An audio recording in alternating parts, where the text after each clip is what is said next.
I am pulling one particular item on the approval of contracts and grants, and that has to do with the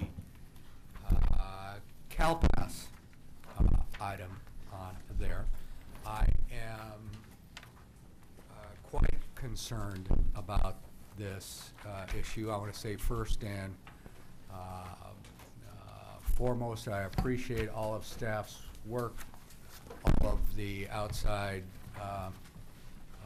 reviewers' work, but have some questions as to whether this is truly in the best interests of our system. I have been familiar with the work of CalPAS emanating from the Grossmont-Cuyamaca system since about 2004, 2005, have gotten regular updates, very familiar with their work, and as my fellow members would have read it in their packet. After about 10 years of service or so, we are presented with the option of making a change in that contract to a different vendor and somewhat of a different direction. So I want to make sure we understand the reasons for that. I want to make sure that we understand why this is in the best interest of the system. There's been a huge investment over the past 10 years or so. This involves dozens and dozens, I can't remember the exact number, of colleges, lots of faculty, lots of students, lots of data. So I would like to get a greater comfort level as to why they're doing this. In addition, I've asked Vice Chancellor Bruckman to speak to some of the technical issues that were brought up by the Grossmont-Cuyamaca district in terms of the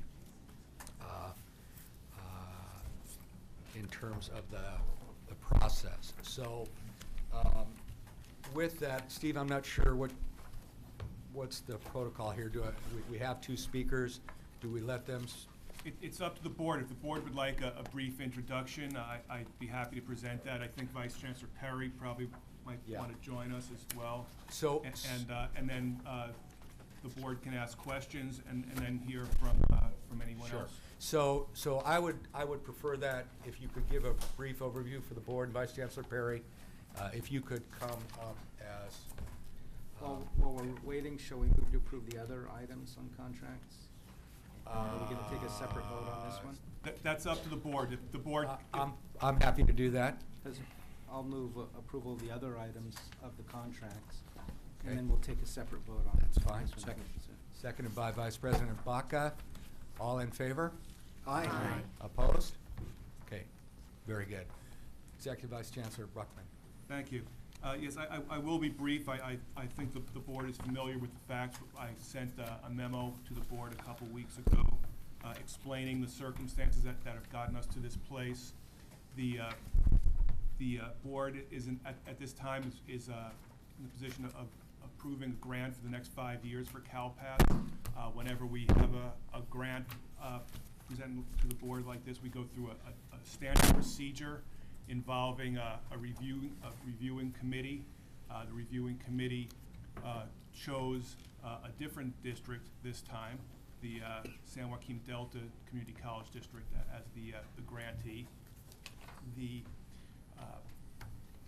Grossmont-Cuyamaca District filed an appeal, as they are permitted to do under our procedures. I reviewed that appeal and issued an opinion upholding the decision of the review committee, finding that the process was not violated, and at this point, according to our procedures, that decision on the appeal is final. This board is not an appellate body on that appeal process, but the board does still have the responsibility of awarding the grant, And so the board can now either award the grant to the San Joaquin Delta Community College District or not. That is the choice before the board. I'd be happy to answer questions about any of the specifics relating to the appeal. I assume the appellant will have some more detailed information to share with the board, and I would be happy to answer questions afterwards if the board would find that helpful. And Vice Chancellor Perry, of course, is here. He's the authority on the subject matter. Okay. Let me just ask Steve before Vice Chancellor Perry. It was brought to my attention, certainly, that there were numerous technical scoring errors made. Is that true or not true? There were some technical scoring errors made. Is some 50%? Is it 25%? Is it more than 50%? It's much less than those numbers. Okay. They were small errors, and in no case did the errors prejudice either party. They were they balanced out in a sense, and there was no adverse impact as a result of these what I would call minor errors. Okay, so in your view, they did not rise to the level of impacting anybody's decision or run afoul of anything? Correct. Okay. Okay. Vice Chancellor Perry, could you give us a couple minutes on the history of this and your view? Sure. So the project has been a part of the Technology and Telecommunications Infrastructure Program funding stream now for approximately, well, more than 10 years now. It's a part of TTIP. It's a regularly scheduled item in TTIP. And within the TTIP budget language, it does specify that these projects are bid out. That's both in budget language and in BOG policy.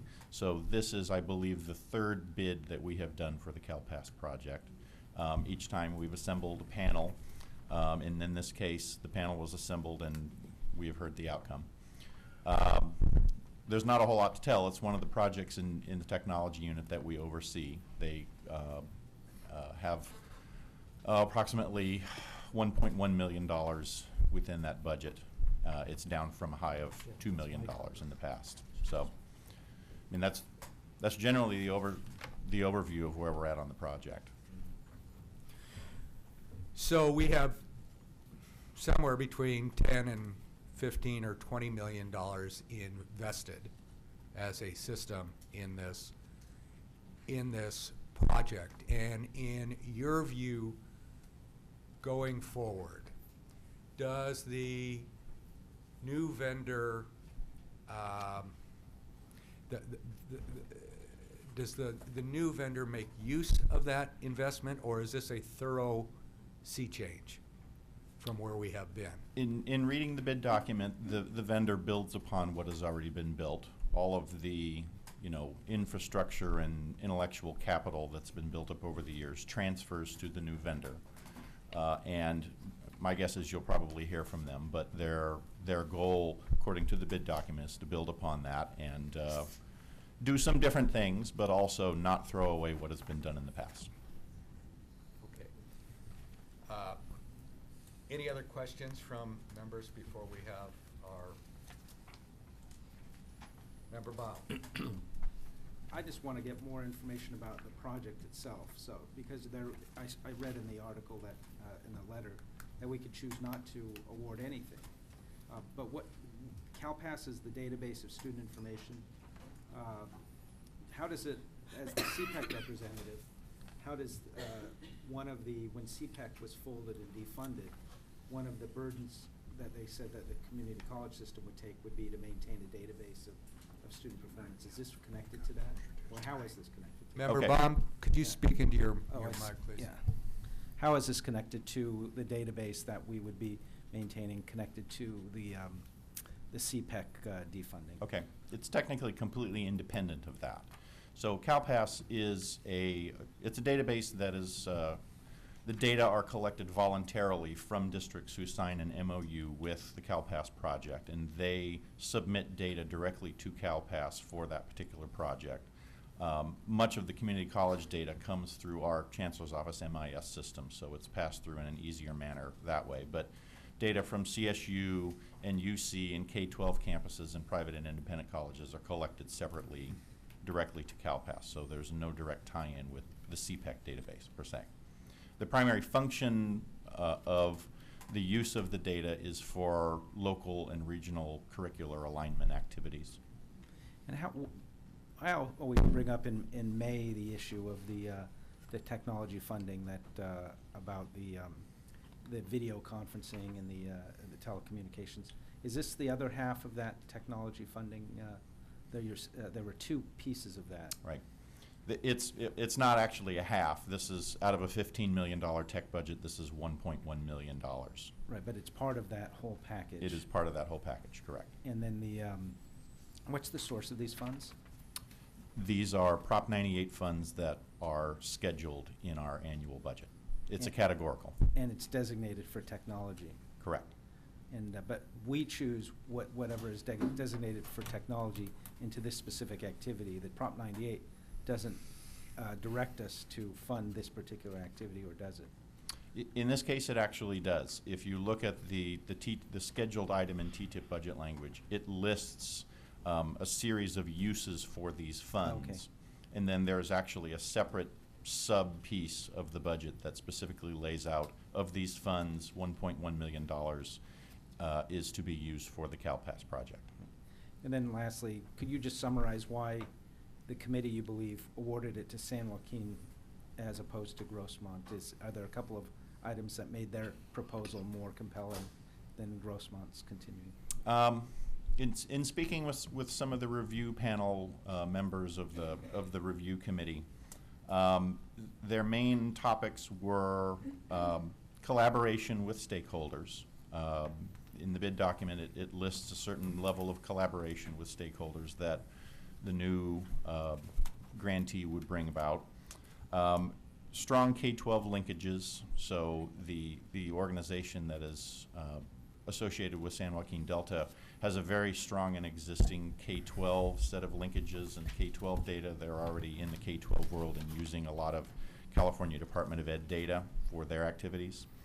The tool sets, their website output formats, a management structure that they seem to like, and actually some expanded regional learning committees seem to be the items that they were keying on.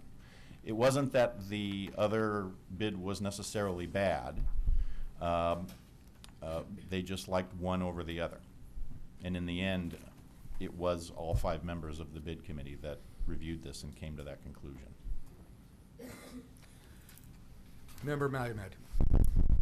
I had the opportunity to tour the college, Grossmont Cuyamaca, and the CalPAS program in the past few years. So my question is, if we agree and award it to the other college, do the employees of CalPAS move to another college? If we don't agree to this today, it's put temporarily on hold, what does that really mean? Everything stops dead in its tracks? So it would be up to San Joaquin Delta to determine if or what employees they wish to take from the existing CalPAS infrastructure.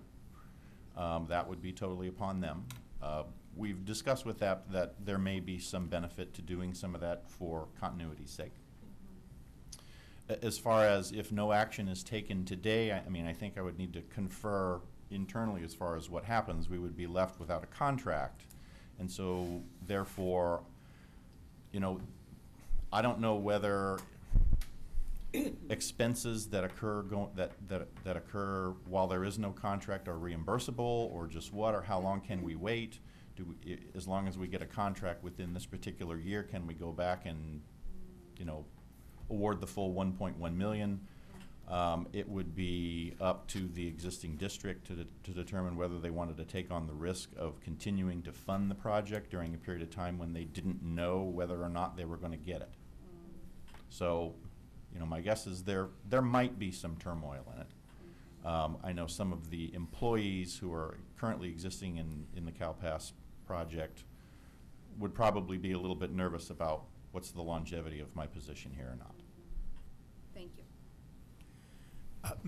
Member McDougall, well, if I could, just following up on that, Vice Chancellor, when has the current contract ended?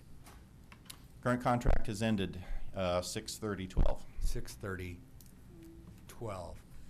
Two, is there a transition period talked about within the next, so in other words, the new vendor would be working with the Grossmont Mhm. district over X period of time?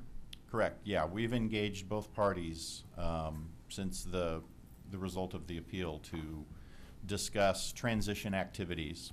And, we've mentioned to both parties, we would like there to be a smooth transition. We've told Grossmont Cuyamaca to continue to operate the project during this period of time at full reimbursement.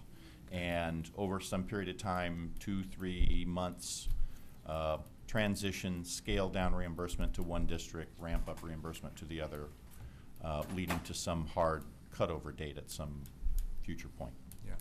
My second question goes to your comment about new collaborations, and I understand, and tell me if I'm wrong. First of all, I'm very much aware of the existing collaborations that, I can't remember, 50-some colleges. But my understanding is that work is going to be moved to, and I guess, for lack of a better term, administered by county offices of education. Am I correct in that? I believe the San Joaquin Delta bid has the money. The money is going to San Joaquin Delta Community College District. Right. They proposed to subcontract with San Joaquin County Office of Ed to do work that extends themselves into the K-12 realm, which is a big part of CalPAS. So there would probably be a subcontract there. My understanding was that the subcontract would involve 11 other county offices, or 11 regional county offices of education to be the hubs of it, thereby taking the money generally from community college-centered places to K-12. And so I would be concerned, and I don't know, and I'll ask the Delta people. I did not see actual memorandums of understanding with each of the county offices. So I would want to know whether they've all agreed to it, A, and if they've agreed to it, why haven't they signed something that says that? Okay. I think that's a question that would be best answered by them.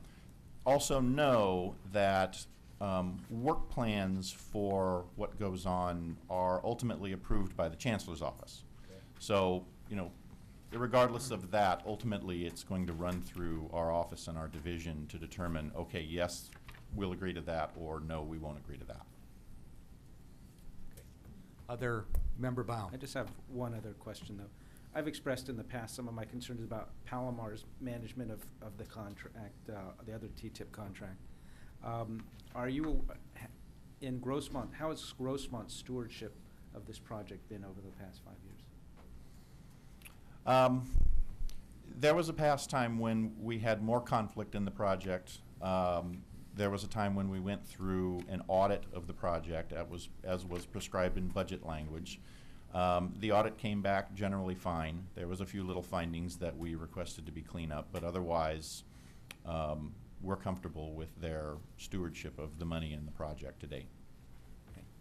I'm sorry, Member McDougall, you had your hand up earlier. Yeah, I had a couple questions, but I think the main question that I have is how is a judgment made to have an effort such as this coordinated by an individual college or district, as opposed to having it operated system-wide by the IT segment of the Chancellor's office or an independent entity? And I guess my question is whether we have limited our perspective only on having colleges or districts do it. Because as I look at the role of a college or district, okay, this seems to be, if you will, an additional bumper on the car and not part of the main vehicle that our institutions are involved with in terms of doing their business. So maybe you could help me to understand why we're having this discussion for a project of this type being a college-based project or district-based. Okay, my understanding on this one is actually a pretty simple answer. It's Prop 98 money, and so it cannot be run directly Okay. through the Chancellor's office. It has to go through a district. And this is not an uncommon process with all of the divisions that have Prop 98 monies and categoricals. Those monies have to be competitively bid out to districts for projects. Now, I mean, there's obviously can be very close or very loose, you know, Chancellor's office oversight over projects like this. So we try and work with them. But, you know, there's a pretty sizable infrastructure going on there and a lot of employees and staffers. And my technology unit has one person working in it. So it would be very difficult, even if it were possible, to get state allocation of resources for that. And that is part of my concern. I agree with you. There is significant technology, staff, knowledge already built into this. And in this time of state financial austerity within our system, and after, let's call it $15 million of investment, is it in the best interest of our system, our faculty, our students, to be starting something new, move a lot of the focus from community colleges to county offices of education? And maybe it's because I don't, you know, maybe that's not entirely accurate, but in reading the documents, that's kind of what it seems to me. So I worry about that. Any other comments before we have our speakers come up? Vice President Baca? All right, we have 2 requests to address the board, and I'll remind speakers that they have 3 minutes each in their presentations. First request comes from Cindy Miles, Chancellor of the Grossmont-Cuyamaca District.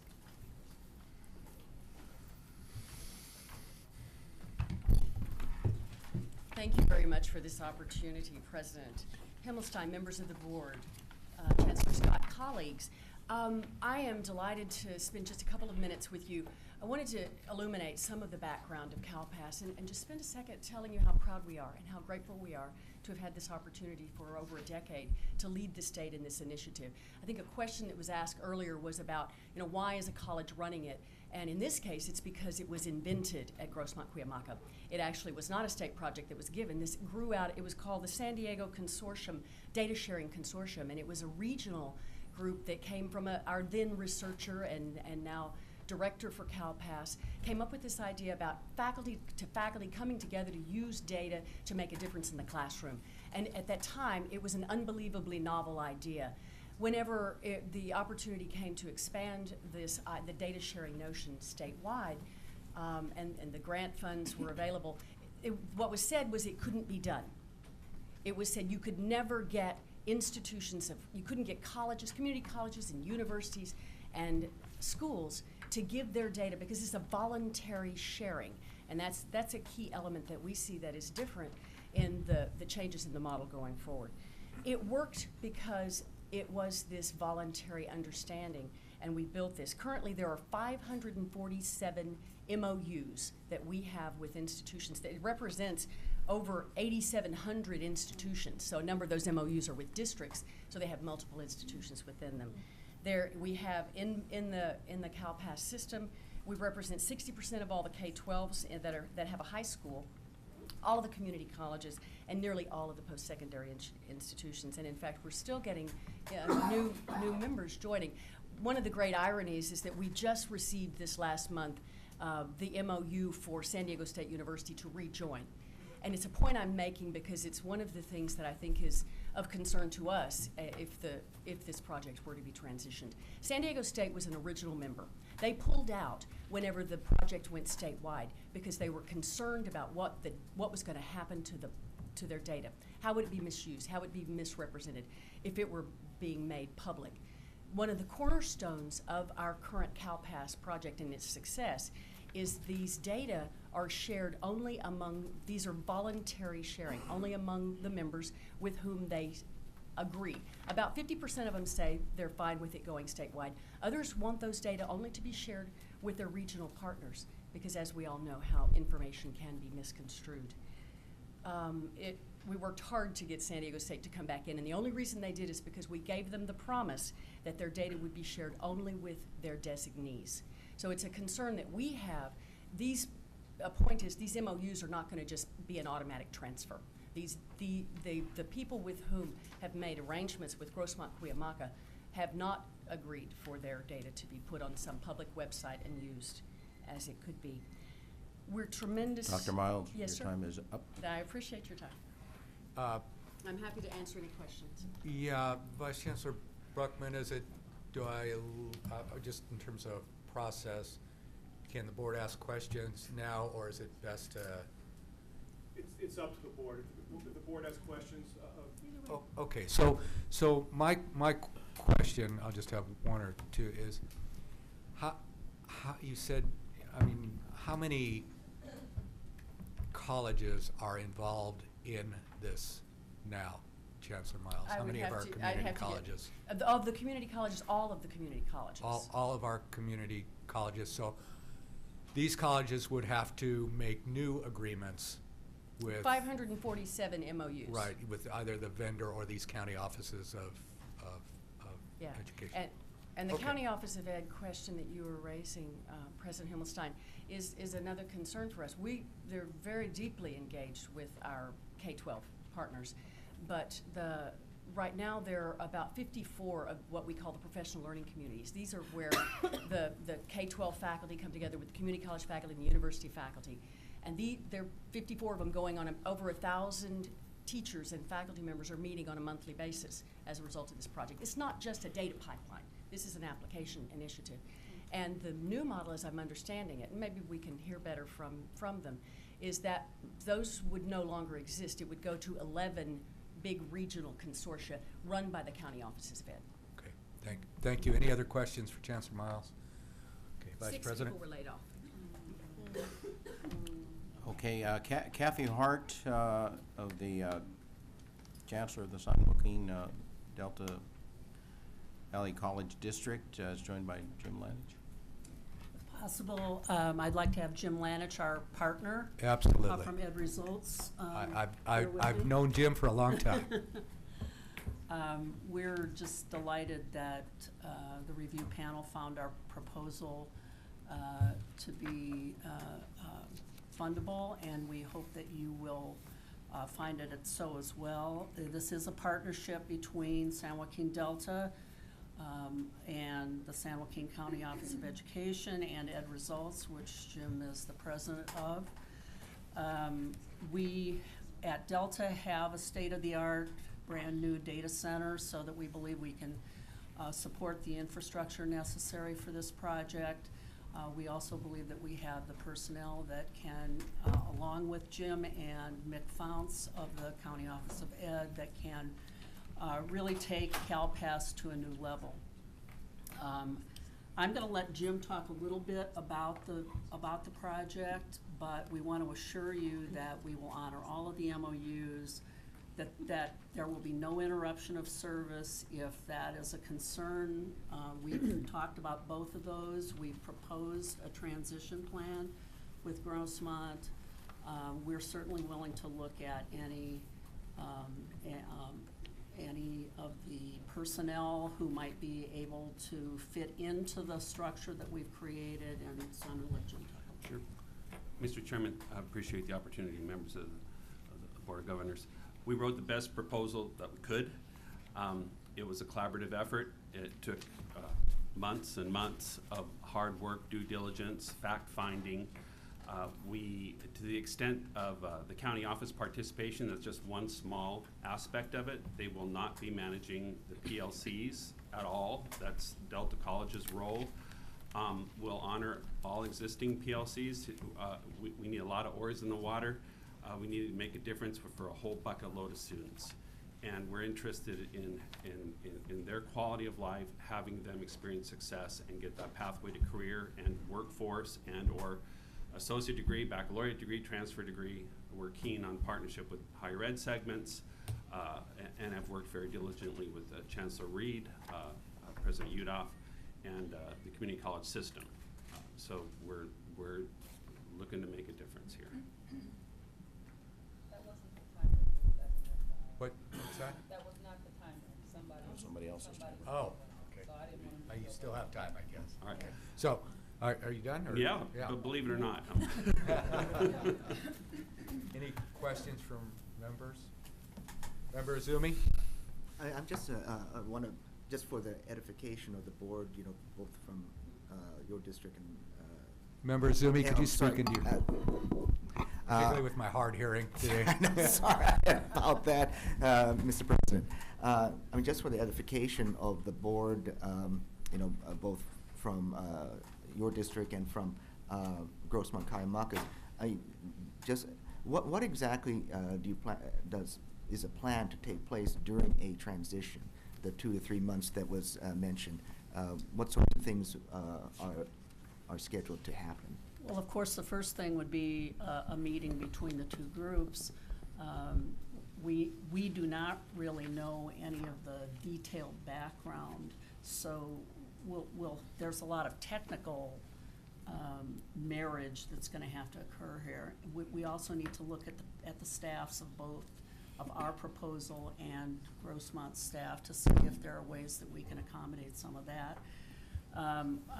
I think we're also looking to make sure we make a smooth transition with the data, moving the data from wherever it is now to Delta College, and making sure that we have all of the aspects of CalPAS that will be able to be merged with our project and moved over.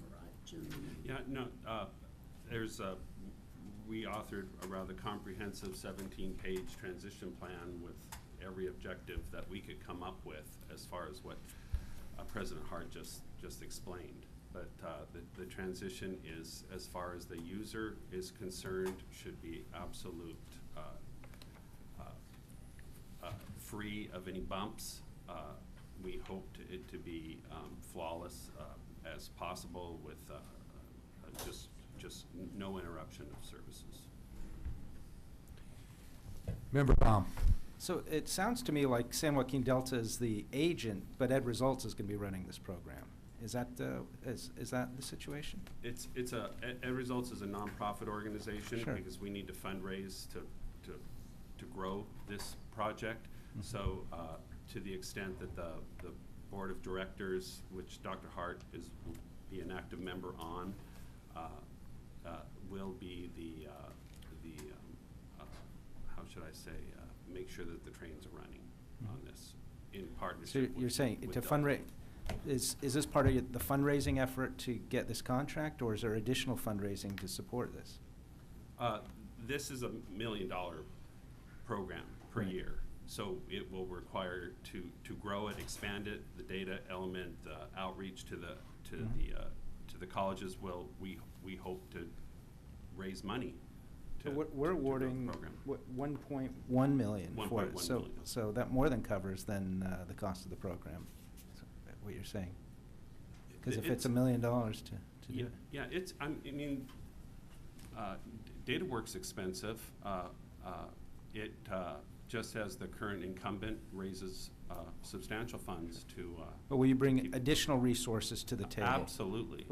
But what you said is that all the money that we'd be awarding with this grant would be more than enough to cover the cost of the program. It's enough to cover what we proposed in the proposal. What beyond the proposal would this allow you to be able to do, or allow to be able to be done for the system? More participation in the field, more Mhm. participation in the colleges. And because Grossmont told us that they just said that every college is already participating, so what more participation would there be? From the CSUs and UCs, we may be able to do additional things. I think the actual data system that we will use will be more robust and also more easily accessed by individuals. And so I think that we can strengthen this. I think in almost any project, additional resources will make a project stronger. So our desire is to take CalPAS as it is and move it to a new level and strengthen it. So Will that- the data be readily accessible? Like, could I go online and Yes. get access? Yes, Can I we're- go online today and get access to that data? No, it's, as explained earlier, it's primarily query-based, so, and then. I have to submit a query and say how many students are falling into this Correct. type? So we will have, we will honor that and continue the confidentiality of the agreements that were established. However, we will also propose, when possible, to make the data more actionable and more available 24/7. Does the database include financial data about districts as well, or just, is it student performance data? It can. Currently, I can't speak to that. Okay. Thank you. But following up on Member Baum, my understanding is, and tell me if I'm wrong, the reason that the colleges and districts provide so much data is that they have a comfort level that that data is not going to be shared. It's very, very important to them. So my sense is you would have a difficult time getting many of the colleges and others to agree to have that student data. So my second comment, building on Member Baum's, is this issue of the awardee is Delta College, but the bulk of the work is being done by Ed Results. So in effect, we are moving dollars from the system to a nonprofit, and I have great respect for Jim and worked with him over the years, but I think that's a concern for me as well. Any other comments? Member McDougall. Yes, I have a question for Chancellor Miles, and if I may, I don't have any questions of the two participants. Certainly. And obviously, this is a difficult item for the board because it has followed an internal process of the Chancellor's office and relates very much to the adequacy of that process and the integrity of that process. And we are having affirmed for us by two vice chancellors that this process has had integrity present and that the conclusion is a legitimate one. So obviously, not, at least for me, not to follow that recommendation would be very difficult. My question for Chancellor Miles is, the last piece of correspondence that we received was a memo, I believe, that was sent to you from Executive Vice Chancellor Bruckman. And he attempted in that very extensive response to deal with each of the issues that you raised. And the question that I have is that, do you have any points of contention with the responses that he provided for each of those points? I appreciate the opportunity. I think that the Vice Chancellor took a very thorough and a very legalistic response. And so I think it is a competent response, and we will accept it. So I'm not requesting any change in that. So you don't have anything that you feel You can- The appeal process allows you only to speak to the technical details of how the decisions were made. So we raise technical decisions. I have a difference of opinion, but I understand and accept the legal read that he has given. Thank you. My interest in speaking to the board was really just to make sure that you understand the decision before you. And I, as a chancellor, if I come to my board, and I've done a staff process, so I understand the difficulty of this. I'm very respectful. The last thing a board wants to do is get into operational business. You're a policy board, and so I get that. To me, it's just important. I care deeply about this state. Of course, it's very difficult for Grossmont-Cuyamaca to think about losing this project that we developed. I mean, we invented it. And we know that I have many, many stories I could tell you about the difference it's making. And this is long, slow work to make changes in curriculum and make changes in intersegmental data sharing. I mean, this is still pioneering work. So this is hard for us to take. The process worked. The process was what it was. A group of reviewers chose one project over another based on shiny stories that can be told on pieces of paper. But that's a process. That's the challenge. An incumbent sits and can be judged based on what we have done over 10 years. Someone new coming in tells a story and it's hypothetical and can be judged based on how, it sounds exciting and new. But was it a fair process? I'm not saying it wasn't a fair process. I just want the board to be aware of what we think is a great divergence. This is a very different initiative going forward. And I think you ought to know what you're looking at. That's all. Thank you. Thank you. Okay, I think we have one more speaker, and then we need to wrap this up. Dana Kittner, education consultant.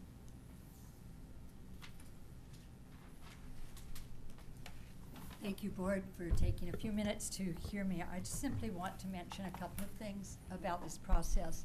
One of the things in the process that was not included was a feasibility analysis.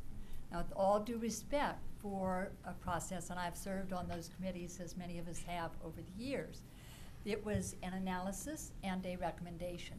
But there was no assessment of feasibility, and many of your questions are reflecting this. How would this actually work with 440 million records in the system on 30 million students spread throughout 112 community colleges, 9 out of the 10 UCs. The only one that's not in there is San Francisco's medical unit. 18 of the 23 CSUs. That doesn't include 2 polytechnic schools or the Maritime Academy, realistically. And as you heard, hundreds and hundreds of the school districts in the state, including all the large ones. So that's one. Second thing, what the RFA said, just one note. The goal of the CalPAS project, this is from the Chancellor's Office, is to collect and use data. I want to bring your attention to the agenda item today. And if you look at the agenda item, what you see, what is omitted, are 3 key things. There is no mention of the use of the data. Initially, this project was data sharing. That's why it's located in TTIP. That's why there's a line item in the state budget. But what it quickly became was data sharing by whom and for what. So the data sharing is between faculty at institutions, K-12, CSU, community colleges, using the data. What Dr. Miles did not have time to mention today, and what else is not mentioned in the summary of this RFA before you today, there is no mention of faculty. There is no mention of student outcomes. And the transition, the 17-page transition item that was just referenced, that is the first that anyone has heard of that within the Grossmont-Cuyamaca district. It was not made available, and the only outcomes and transition plan that was actually sent was last Friday. So, bring to you 2 key issues. There was no feasibility, there's no transition plan in place, and the district provided 10 months ago a transition plan. 10 months ago, the district was asked for a transition plan. So, thank you very much. Okay. Member McDougall. Yeah, I just want to follow up with one additional question to the Vice Chancellor Perry, and it relates to the last comment that was made. My assumption would be that we would not be receiving a recommendation unless there was confidence within a very high level of probability, 90% or higher, that the institution being recommended has the capacity to carry out this project because of its significance. And I just want to ensure that that is the case. So we've reviewed, I mean, the answer is the group that analyzed that, the bid packages obviously came back with a decision that they had done due diligence on whether the organization that they were going to award it to had the technical capability and the competence to do this. And so we respect that. I've also examined and spoken with the folks at San Joaquin Delta, specifically from a technology viewpoint. You know, do you have the technical competence to store and manage the student level records and transfer it and that kind of thing? And this is work they already do. And so we came away without any particularly red flags as far as their ability to store and house and manage data. As far as, you know, the future of the project, I mean, that's to be determined. The group that reviewed it did have their opinion on it, and they came back with their opinion. My understanding of your response is that you do have, as Vice Chancellor for Technology, a confidence in the capability of the San Joaquin District to deliver the outcomes that are expected for this project. Is that a correct conclusion? That would be a correct conclusion. There's no red flags that we have currently. So, Member Izumi. Executive Vice Chancellor Brockman, could you just kind of repeat? I mean, when the board is making its decision, you said that we are not an appellate body. So therefore, the basis for which we're making our decision is not based upon substantive issues that were under review by the review committee. In that sense, I mean, about whether they were right or wrong. What I was saying is that the appeal, the appeal was based on as Chancellor Miles pointed out, the appeal is limited to very process-oriented issues, and they raised 5 specific issues, and I reviewed those issues and concluded that there was not grounds for reversing the opinion based on those procedural issues, and that determination is final. So that is not before you today. What's before you today is whether or not to award the grant to the San Joaquin Delta District, and that decision would be based on the board's determination as to whether it's in the best interest of the system to award the grant to the San Joaquin Delta District. Could I ask Vice Chancellor just to repeat the statement he made, the latter part of that? I didn't pick it all up. Oh, I'm sorry. About the board basis for awarding the grant. Yeah, what I was saying is the board is not sitting as an appellate body on the appeal process. The issues that were raised in the appeal are final and resolved in terms of the scoring and such issues. But what's before the board right now is whether or not to award this grant. And the board exercises its discretion in awarding a grant, and the board should take into account whatever it feels are in the best interests of the system in whether to award this grant or not award this grant. And of course, the board needs to understand that if they do not award this grant, it will not be awarded to anyone. They're not choosing between 2 districts. Member Baum, then Member Yang. The question was just answered. Oh, Go okay. ahead. Oh. Good. Yeah, no, again, my concern is, Vice Chancellor Perry, who I have abundant confidence in, was that, not that there's no red flags, but that the awarding of this contract should actually provide enhanced service and data access for the needs of the system. And I haven't heard that yet in this proposal. Perhaps the reviewers felt that, but it's going to be the system office that really depends on this data and everybody who uses this data. And are there ways that service will be enhanced through that's what's nice about this process of awarding and renewing a new contract, because it's an opportunity to say, what more can we get out of this, and for the investment of public funding. I'm going to have one more comment from Member Yang, then I'd like to make a comment, and then we need to move on. So it's my understanding that it's either granting this grant to Summit King Delta or not. If, say, the board decides not to award that grant, what happens with the money that's within the grant? Well, the grant is not awarded to anyone. The funds would remain with the Chancellor's office. Presumably, the Chancellor's office would attempt to rebid the project, because this is an important project that would need to go forward. And Vice Chancellor Perry might comment on how long that would take and what happened in the interim. There's been some discussion of that, but that's what would happen. Yeah, it's not a quick process. It's usually, 4 months. It has a certain number of time periods involved in it.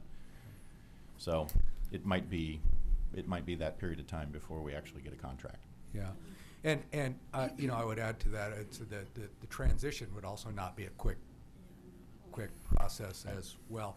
So I want to wrap up and say I agree with Member McDougall. I have tremendous confidence in our staff and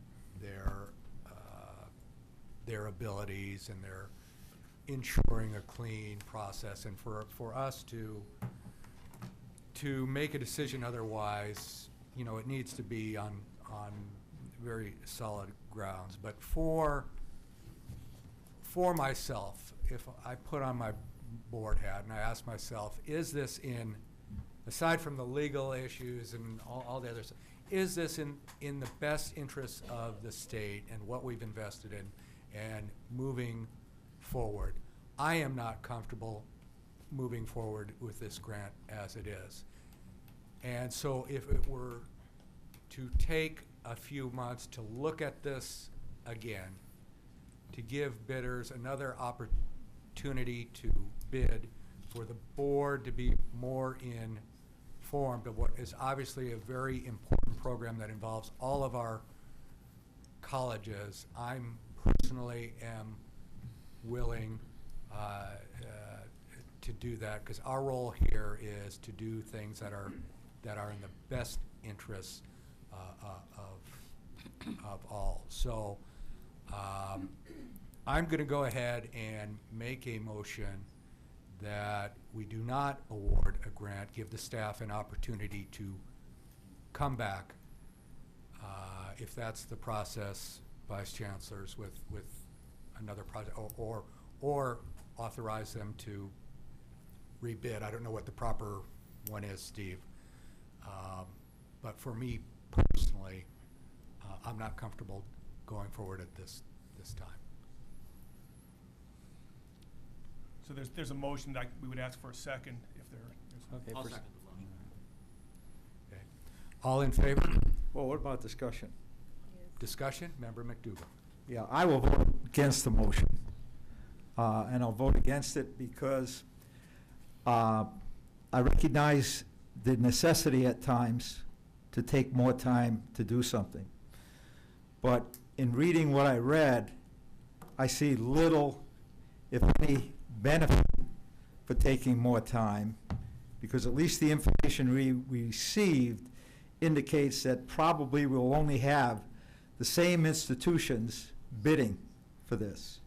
And the material, I would assume, would be very much the same. So I will vote against it because I feel from hearing Vice Chancellor Perry that he's confident of the recommendation. He's also confident of the integrity of the review process. So. Okay. Member Izumi. Well, I just want to say that this is probably the most difficult votes that I've ever had to make on this board. I mean, I've been on the board a long time, And, you know, there've been lots of difficult issues that have come up on this board. And, but, I know both of the organizations that are involved in this vote, and, I've dealt with them and had, extremely satisfactory dealings myself with them personally. So it's to be put in a position to choose between one or the other, is just extremely difficult. I mean, the president mentioned that he's known, Jim Lanich, and we've all known, the folks at Grossmont Cuyamaca. I do think though that when I look at this, that one of the things that resonate with me is actually, and I hate to just hang my hat on process, but some of the things that Member McDougall was saying about the process, and